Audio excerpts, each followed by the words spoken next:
Welcome back. Myself Pushpendra Singh, and we are going to start with our daily current affairs. Today you have 22nd of April 2021, and these classes, as you know, are very important for those students who are preparing for the civil services examination as well as other government competitive examinations because you require to answer the few questions related to the current affairs. And nowadays, the weightage from the current affairs is very high, right? The UPSC is asking the questions not only in the prelims but also in the mains, the questions which are current affairs oriented. So you should focus on reading the national newspapers, like you can read the Hindu or Indian Express. Okay, both of these newspapers are equally good. You can refer any of these newspapers. Apart from that, you can also supplement your preparation with the help of these lectures, right? So these lectures would definitely supplement and would enhance your preparation for the civil services examination, right? And you can subscribe our channel on the YouTube for these lectures. All right, so let's begin with the lecture.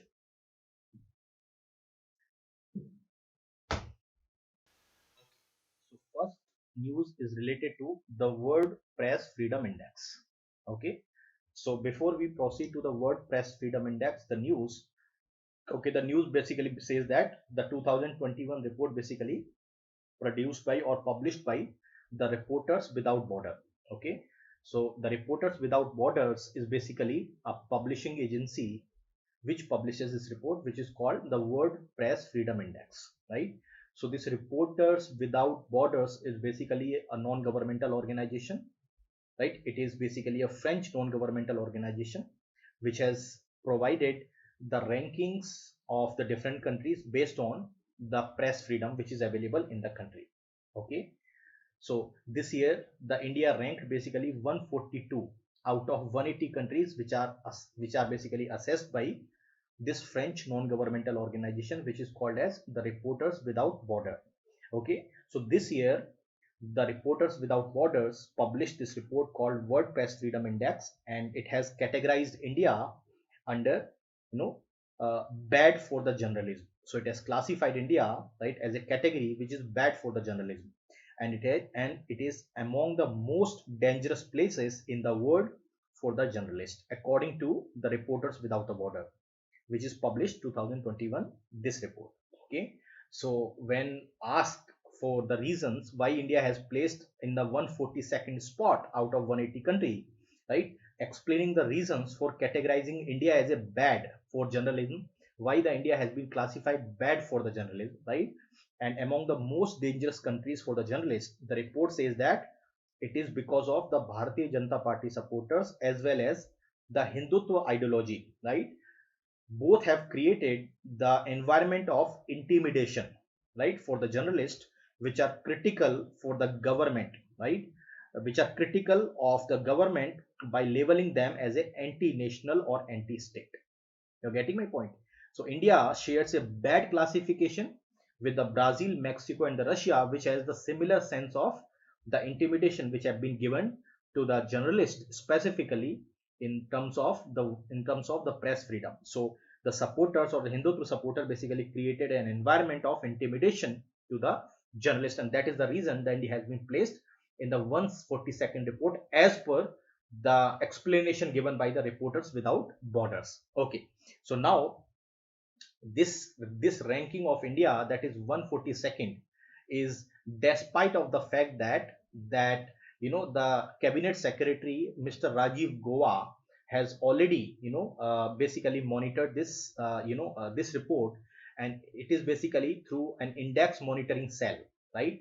This index monitoring cell which work to improve the ranking, isn't it? So even after that, the India's have the poor ranking in terms of the World Press Freedom Index. And even the Rajiv Goa holding a meeting with the Indian ambassador to the France, right?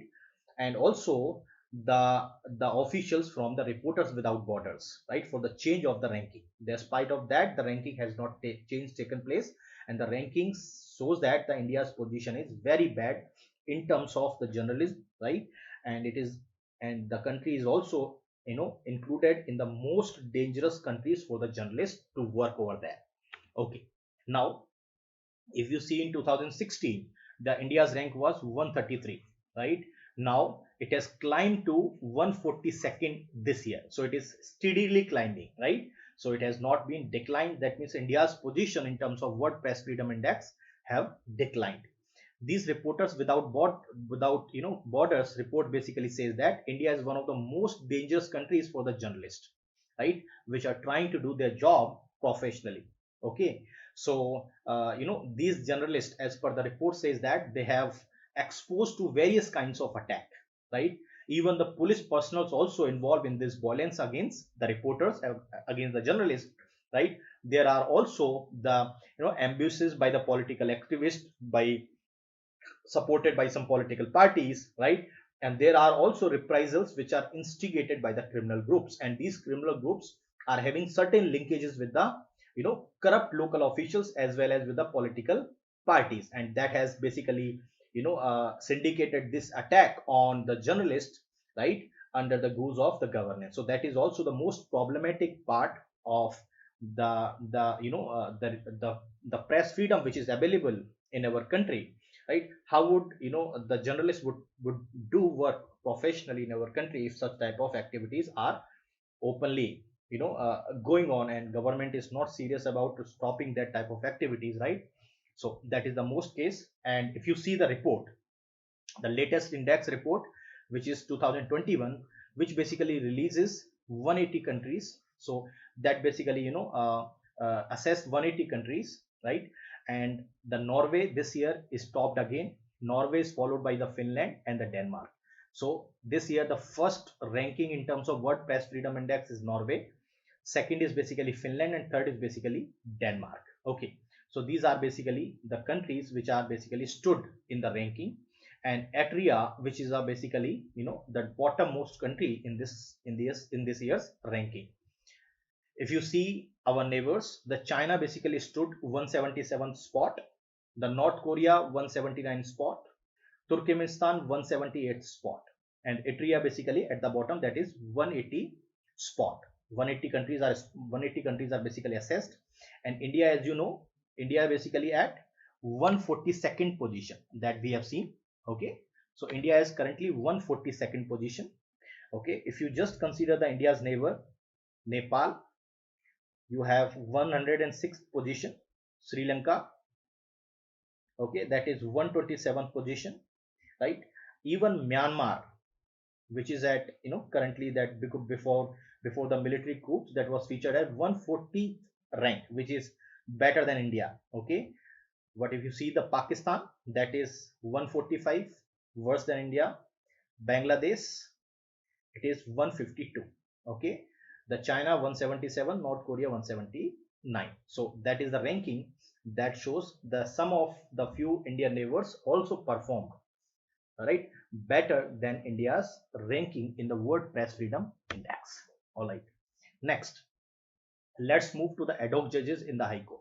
Now let's understand what is these ad hoc judges. So ad hoc judges are basically those judges which are appointed by the Chief Justice of a concerned High Court, right? Why the ad hoc judges are appointed? First of all, these ad hoc judges are appointed which are where in the high courts there is huge pendency of the cases, there is a huge backlog of the cases, and the the position or the vacancy in terms of the judges are basically not filled. So there is vacancy of the judges which are not yet filled, and there is a huge pendency of the cases in the high court. So in order to clear that backlog of the cases, the Chief Justice of a concerned High Court, with the prior approval of the President of India, and definitely with the prior consent of the judges who is going to be appointed as ad hoc judge, will be ultimately appointed as a ad hoc judge. Such ad hoc judge will be appointed should be duly qualified to be appointed as a ad hoc judge in the High Court. Normally what happens is these ad hoc judges are basically appointed, they are retired judges of a particular High Court. So they are reappointed as a ad hoc judges for a particular period of the time. So these are called ad hoc judges. So here the Supreme Court on Tuesday cleared the way of appointment of the retired judges as ad hoc judges in the High Court, right? Because there is a huge pendency of the cases, as you know that under Article 224A, that deals with such type of exceptional steps, right, that has to be taken in the case of the mounting backlogs of the cases that has been pending in the various high courts as well as in the Supreme Court. So definitely 57 lakh cases are pending in the high courts. That is docket explosion, right? So the Supreme Court basically activated this dormant constitutional position under Article 224A, right? That paves the way for the retired high court judges to be appointed as a ad hoc judges, definitely for the selected period of the time, that is for the 2 to 3 years period of the time, definitely to clear the backlogs of the cases and to fill the vacant positions of the judges in the high courts level, right? So for that purpose, this was a step. So article 224A, which is basically used very rarely, right, of the constitution, where it deals with the appointment of the ad hoc judges in the high courts. So it is says that, what is article 224 says that, I've already explained you here, the chief justice of a concerned high court, right? That high court can be of anyone, say for Rajasthan high court, right? So if the Rajasthan high court chief justice want to appoint, right, any judge as a ad hoc judge, so at any point of the time, if you feel that there is a backlog of the cases and there is a huge pendency of cases, and the positions of the judges are not filled by the government, so what happens is, at the point of the time, the chief justice of a high court definitely will take the previous consent of the president before initiating such step of appointing as a ad hoc judge. So it will, the chief justice of India first take the consent of the president, then after taking the consent of the president, request any person who is duly qualified to be appointed as a judge of high court, right, who have already held the position of the judge of the high court or any other high court, right, who can act as a judge of high court for the state for a brief period of time, say for 2 to 3 years. So that power basically vested with the chief justice of concerned high court. So here the judges of the chief justice, that is S.A. Bobde and Justice S.K. Kaul and Surya Kant, basically issued the guidelines pertaining to the such tenure, salary, perks and other roles in the adjudication of the cases with regard to the ad hoc judges. All right. Next, the India should be a country of particular concern, the US panel. So what is happening is that, as you know, that because of the religious freedom that has been restricted nowadays because of some sort of the attacks on the particular a faith people that has been going on in our country, right? The religious based attacks that have been going on in our country, this has led to the US Commission on International Religious Freedom, right, to to term or to include the country India as a country of particular concern, because it is a worst violations of the religious freedom that is going on in our country. So the US Commission on International Religious Freedom has recommended, right, for the second year in a row. Last year also it has recommended the similar recommendations, but Donald Trump has rejected their recommendations, and this year again the US Commission on International Religious Freedom again recommended that India should be included in a countries of a particular concern, right? That is for the purpose of, right, the country is involved in the worst violations of the religious freedoms in the year 2020. So that recommendation was done by the US CIRF. Now what is that United States Commission on the International Religious Freedom? It is basically a United States federal government commission, right? It is created by the International Religious Freedom Act of 1998, which are passed by the Congress, right? And here the commissioners which are there with the US CIRF is also appointed by the president. So the mission of the United States Commission on the International Religious Freedom, right, is to advance the international freedom of the religion or the belief by independently assessing and unflinkingly confronting threats to the fundamental rights which have been given to the particular religious groups. So here only 1 out of 10 commissioners, which are basically belongs to the US Commission on International Religious Freedom, gave the dissenting view. Otherwise 9 commissioners basically unanimously recommended that India should be placed in a countries of a particular concern because of the worst violation of religious freedom that have been going on in our country as per the US panel.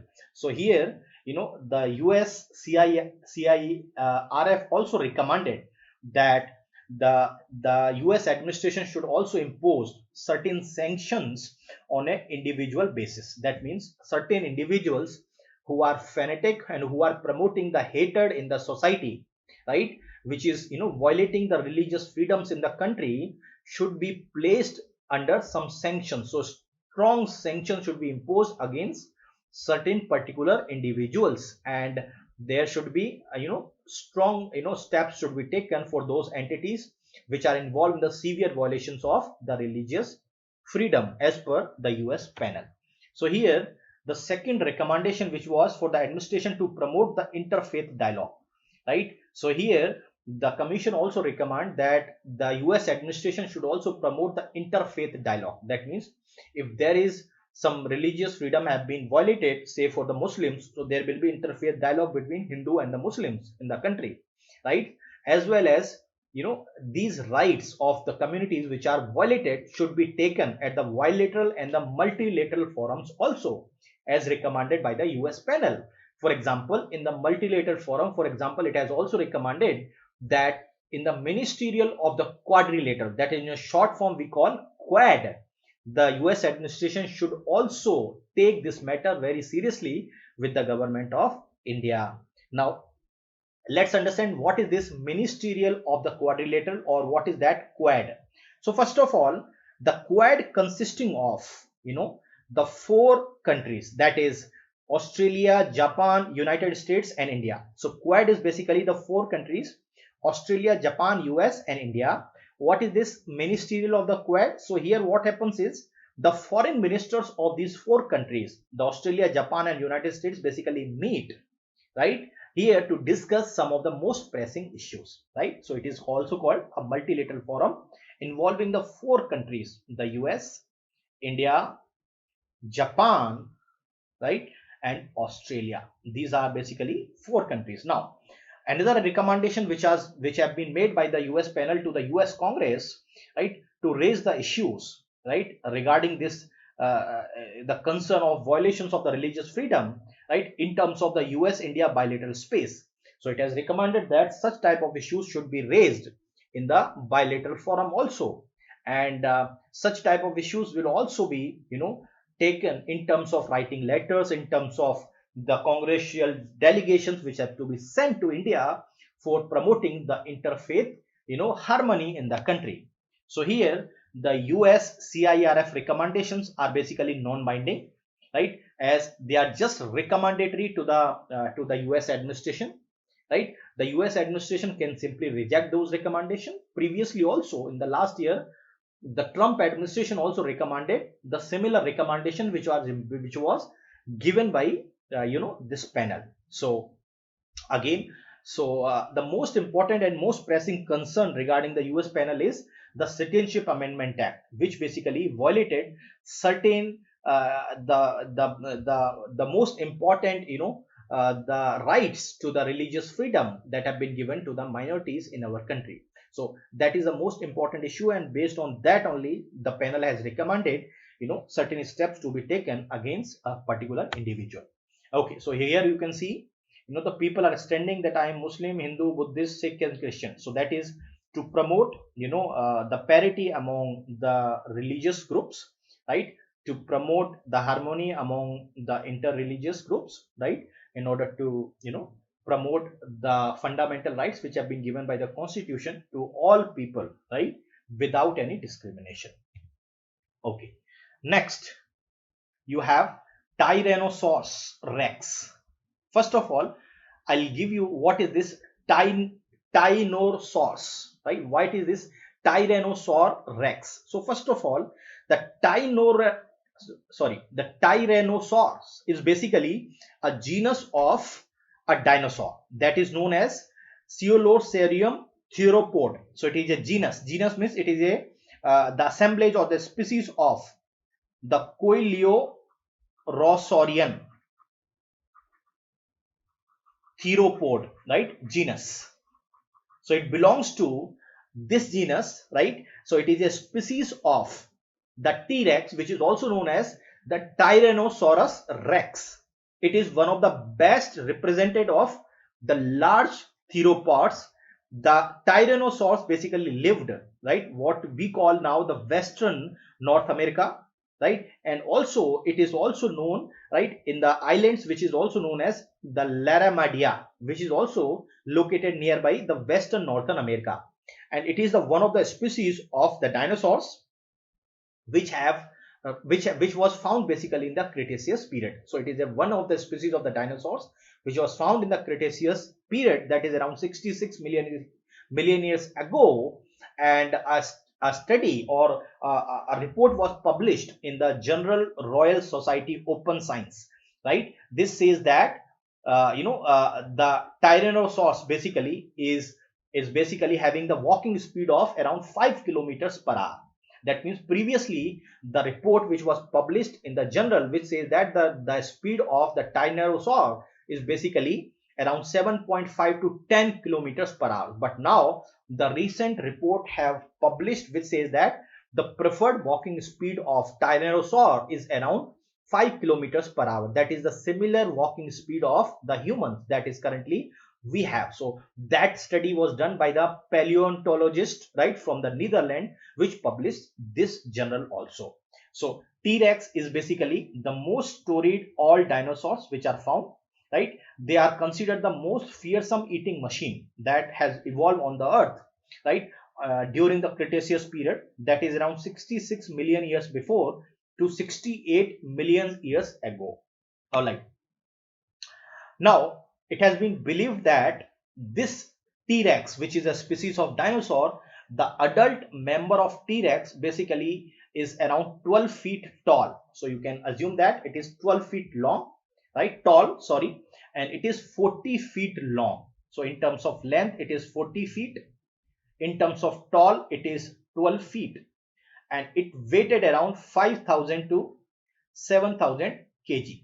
Right? Previously, it has been recognized that its speed was around 7.5 kilometers per hour to 10 kilometers per hour. Now it has been restricted to around 5 kilometers per hour.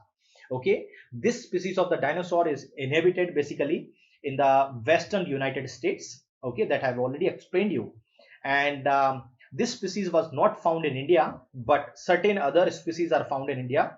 For example, some of the first Indian dinosaurs were probably the Rajasaurus narmadiensis, which is basically followed by another species of another family, that is the Avelisauridae family, and Indosaurus raptorus, which is also belong to one type of genus in the category of dinosaurs. Okay, so as I told you, the previous studies which was published in the journal which says that the speed for the T-Rex, which is a species of dinosaur, was around 7.2 to 10.8 kilometers per hour. That was assumed because the scientists basically assumed that the one could move with the optimum speed or with the maximum speed, right, with that bone structure of the 12 feet tall and 40 feet long. But now the new research basically shows that the speed of 7.2 to 10.8 kilometers per hour is basically the overestimated the speed, but the normal speed should be 5 kilometers per hour. So now they have published the new study based on their report. Okay, so here you can see the T-Rex, which is looks like so huge, right? So which is also the one of the species of dinosaur. Okay, next you have the International Space Station program. Now first I'll give you a brief background about the news, then we'll move to the basics of International Space Station program. So first of all, you must understand that the 5 agencies are involved, or 5 participating space agencies are involved in the International Space Station, including Russia. Now what is happening is Russia is planning to have its own International Space Station from 2025 onward. That means Russia is planning to quit current International Space Station program, right, probably by 2025, right. There are reasons for why the Russia is planning to quit this International Space Station program. I'll let you know a bit later, but that is the news that Russian Space Agency, which is also known as the Roscosmos is planning to have its own standalone International Space Station from 2025 onward by quitting the International Space Station that is currently involving the five space agency from the 5 countries. So that is the news. Now let us understand what is this International Space Station. So first of all, the International Space Station is basically a modular space station. Modular means you have habitable artificial habit, some sort of a environment where you can also call it as a habitable artificial satellite where some of the astronauts can basically stay, right? This International Space Station is orbiting the space in the low Earth orbit. Okay, so here it is a multinational collaborative research project, right, which involve chiefly the 5 countries, right, and their space agencies. For example, the first is USA. The NASA is involved here. The NASA is basically space agency of USA. Okay, second you have Russia. The space agency of Russia is called Roscosmos. The Roscosmos. Okay. The third country basically Japan. The space agency of Japan is basically known as JAXA. Okay. The fourth country is basically your Europe. The space agency for the Europe is the European Space Agency or ESA. The fifth country is basically Canada. The space agency is basically known as CSA, the Canada Space Agency. So these are the 5 countries which are involved in this International Space Station. Now, the Roscosmos chief, which is also known as Dmitry Rogozin, said that the work for the first module of the new station, right, is already started, right? And Russia is basically planning to pull out from the International Space Station, right, after one of the successful example of the cooperation with the West. Now you must understand the Russia and the USA both are at the loggerheads, both are in the Cold War, right, in the many decades together, right?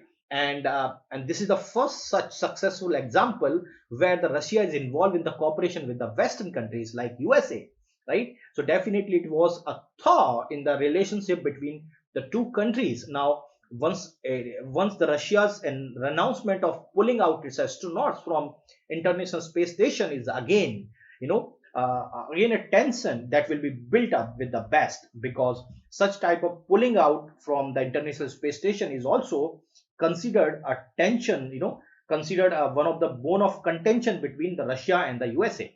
Okay, now now what is this International Space Station? I told you it is basically a space module or modular space station which is habitable artificial satellite which is launched in the low Earth orbit. Now this International Space Station was launched in 1998, okay, which involve, I told you, 5 agencies, that is Russia, United States, Canada, Japan and European Space Agency. Now the International Space Station is also most ambitious international collaboration in the human history. And here you must understand the Russian Deputy Prime Minister, the Yuri Borisov, also in the recent days also says that the Russia has not made its final decision, right, for the quitting of International Space Station, right? So Russia is still considering whether to leave the International Space Station from 2025 onward or to stay with the International Space Station, because Russia has already planned to send its own space station after 2025. So the best explanation why the Russia is planning to quit the International Space Station is because of the monopoly that was there with the Russia. Now the monopoly has lost, right? So Russian rockets that you have seen, that basically used, right, for the supplies of the International Space Station, as well as to bring in to bring back, as well as to bring those astronauts to the International Space Station. The Russian rocket was basically used, that was called as Soyuz was basically a Russian rocket that was used for the supplies of International Space Station. But now this monopoly have now lost to the US company which is known as SpaceX. The SpaceX first successful mission has led to the loss of this monopoly to the Russian agency, and that could be the one of the reason why the Russia is considering, right, to pull out from the International Space Station. Now Despite of this much lauded history, as you know that Russia this month, in the month of April, is basically planning to mark the 60th anniversary of Yuri Gagarin. The Yuri Gagarin was basically, as you know that he was basically a space scientist. He was basically an astronaut who became the first person in the orbit of the country's space program who have struggled to achieve, right, this type of feat. But you must understand also, the President Vladimir Putin is more interested in the military technology than the space exploration. So he's more focusing on the military advancement rather than the space exploration. So the Yuri Gagarin, which have become the first person in the orbit, right, from the Russian, side. So Yuri Gagarin was basically a Soviet pilot. He was also known as the cosmonaut, right, who became the first human in the world to take out the journey into the outer space. And the Yuri Gagarin achieved the major milestone in the space race. And his capsule, that capsule means that rocket that basically take the journey to the outer space, was known as Vostok 1. That capsule is known as Vostok 1, who have completed one orbit of the Earth on the 12th April 1961. So that is the reason the Roscosmos is also planning to celebrate this 60th anniversary, right, of the Yuri Gagarin, which have completed, right, the one orbit of the Earth on 12th April 1961. So that was also one of the reason for that. Okay, so you can see here the International Space Station, which has been there in the low Earth orbit. All right. Next, you have the Idris Deby Itno. What is that? It is the name of president of Chad, right, who have recently died after a rebel group have opened, a fire on the president and their supporters. So Idris Deby Itno was basically the Chad president who have recently been died from the bounds which have been sustained after the battle that is there with the rebels. He has been the president of the Chad for around 3 decades. That means he was in the power for 3 decades continuously, from 1990 until today, until yesterday, when he was basically died. So he was the president of Chad from 1990 to 2021, almost 3 decades. Okay, and the Chad is also the key strategic ally in the West.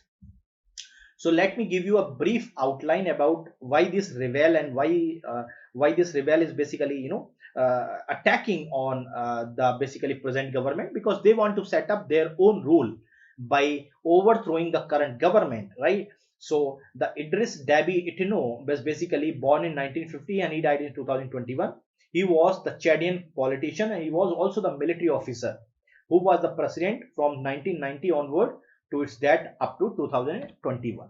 Okay, he was killed in April 2021, right, when he was commanding the forces which are fighting with the rebels, which is basically belongs to the group that is known as the Front for Change and Concord in Change, Chad, that is known as FACT.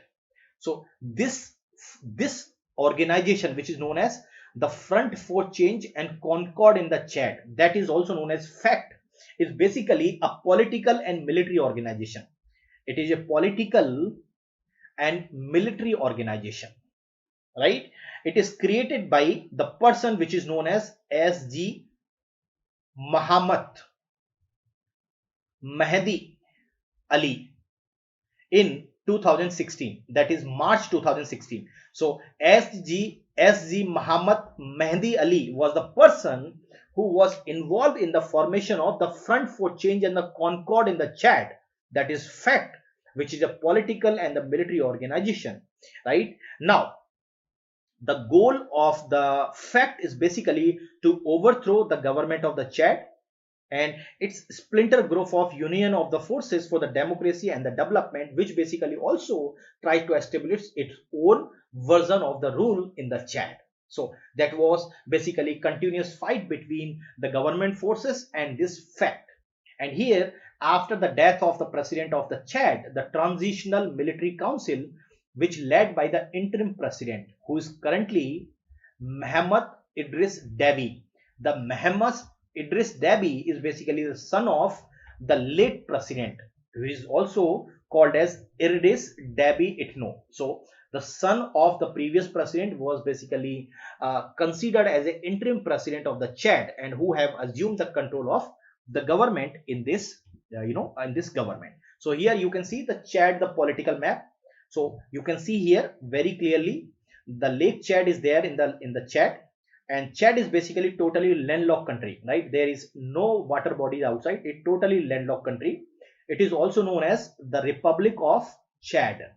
Okay, it is completely a landlocked, and it is basically found in north central Africa. Here you can see it is bordered by Libya to the north, right? It is bordered to the Sudan to the east here, right? And it is basically, to the south, it is basically bordered by Central African Republic, right? And also the Cameroon to the southwest, which is a country, Nigeria to the southwest again, and Niger to the west.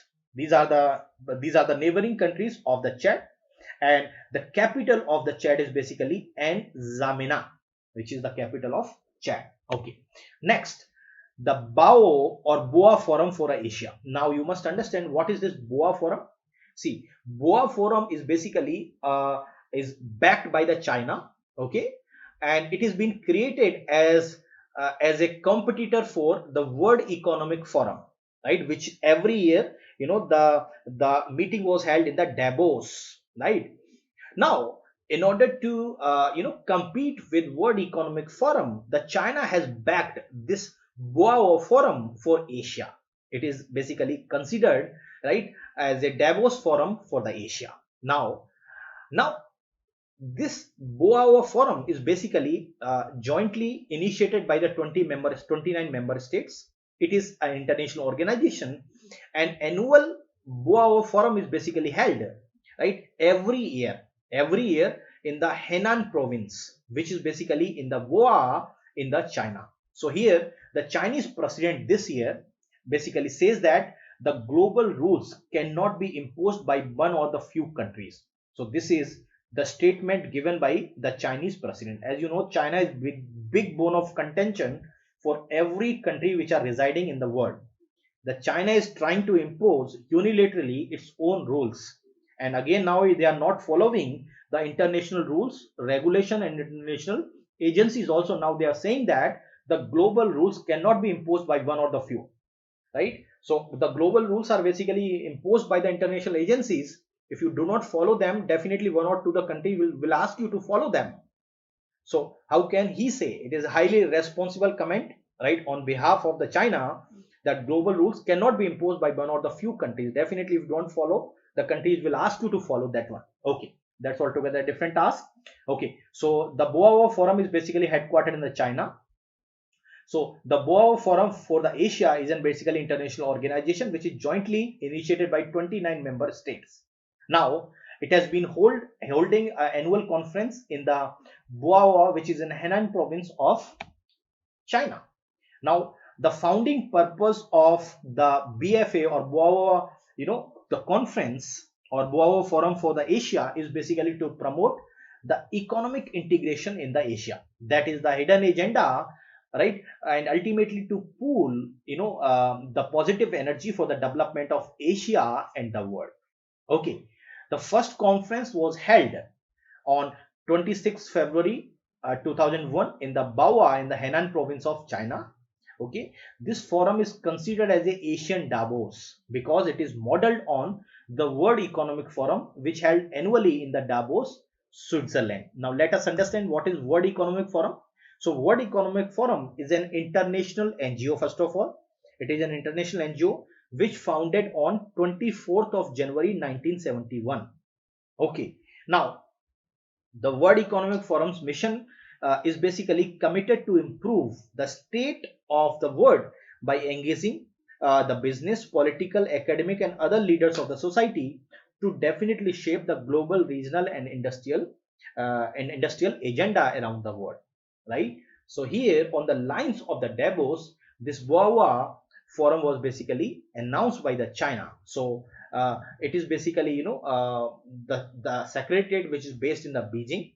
Okay, and it has been decided that the annual forum that will be held on the Boao and the Henan provinces, but the secretariat would be held or would be based in the Beijing. Okay, in China. Okay. Next, the respond program.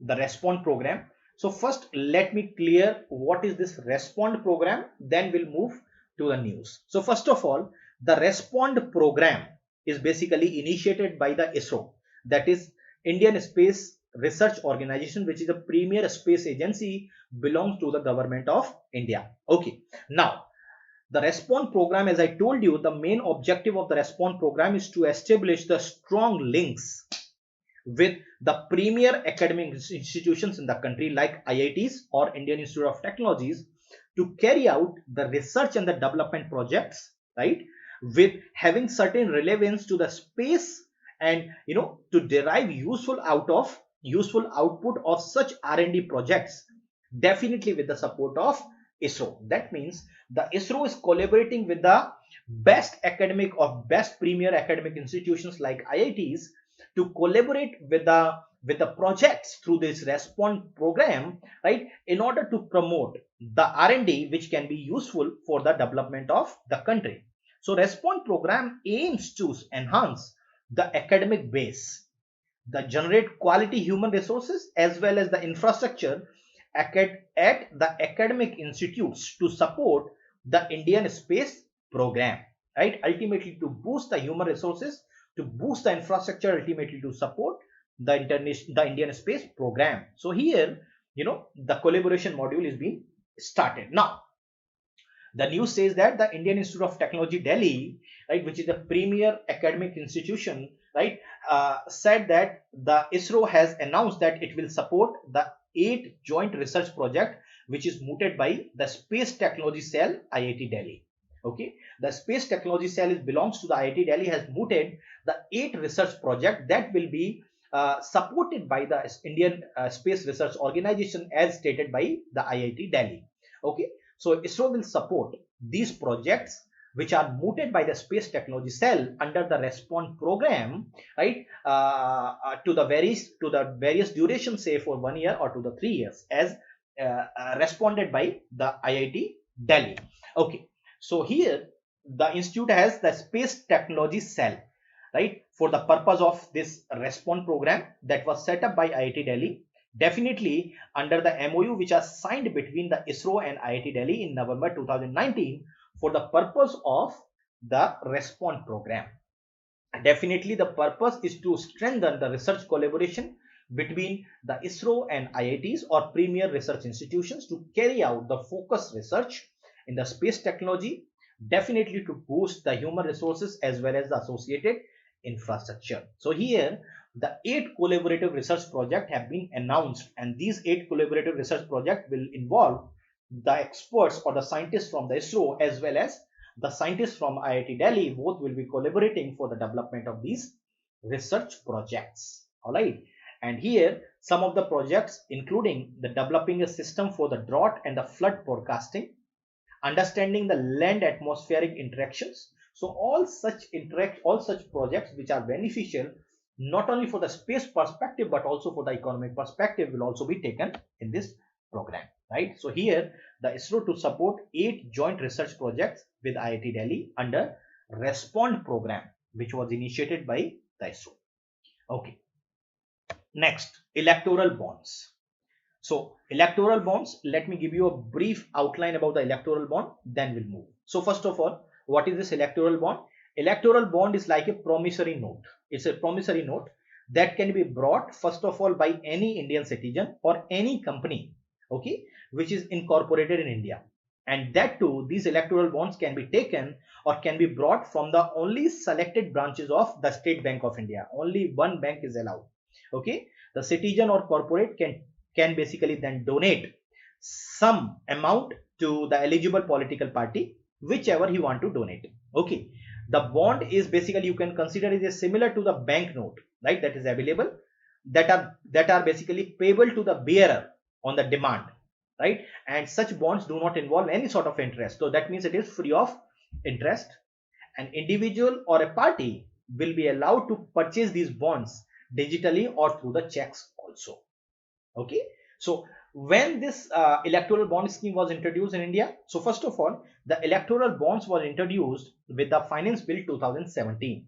So Finance Bill 2017 basically introduced this electoral bond basically scheme. Okay, so on January 29, 2018, the Narendra Modi led government basically notified the electoral bond scheme 2018. Okay, so what you can say that electoral bonds is a financial instrument for making the donations to the political party in a very simple and a layman term.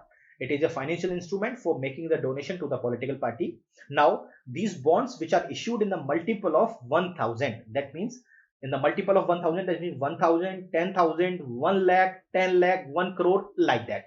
And you must also understand there is no maximum limit for these bonds, right? And State Bank of India is the only authorized to issue and encash these bonds, right? And these bonds are only valid for 15 days for the issuance of such bonds. And such bonds are also redeemable in the designated accounts of the registered political party only. So that's how the brief background about the electoral bonds. Let's move. That the news says that the Jharkhand Mukti Morcha, which is the first political party, belongs to the Jharkhand, which is a state in the Union of India, basically declared that the name of the entity which basically donated the donations to the political party called Jharkhand Mukti Morcha through the electoral bond. This is basically given by the Association for the Democratic Reform, right, which is a poll-based right group. So the declaration which was made by the Jharkhand Mukti Morcha says that around 1 crore donations have been made to the party in 2019-20, right, as per the report which was given by the Association for the Democratic Reform. Okay, currently the ruling party is in Jharkhand, which have shown that type of declaration that the aluminum and copper manufacturing company, which is also known as Hindalco, has made 1 crore rupees donation to the political party. All right. Now, this ADR, which basically publishes the report, it says that the most common source of income for the national and the regional parties were basically through the donations through the electoral bonds. So electoral bonds are one of the financial instrument for the donation to the political party that I've already explained you. And here the electoral bonds can be pitched for the alternative to the cash donations that were previously made. So it can be alternative to the cash donation, definitely to the political party. This electoral bond scheme was basically implemented by the Narendra Modi led government, definitely to bring the transparency in the political parties in the political funding. But definitely there are certain issues like anonymity is being provided to the donors under the scheme. So the electoral bonds have emerged the most popular channel of donations in the last 2 years. But there are certain issues like the some of the cash which are the black money are also routed through this through this channel of the electoral bonds. Okay, so here you can see the leader of Jharkhand Mukti Morcha. Okay, next, the Sudarshan Sen Committee. So again, name itself suggests Sudarshan Sen Committee. That means a committee which is headed by Mr. Sudarshan Sen.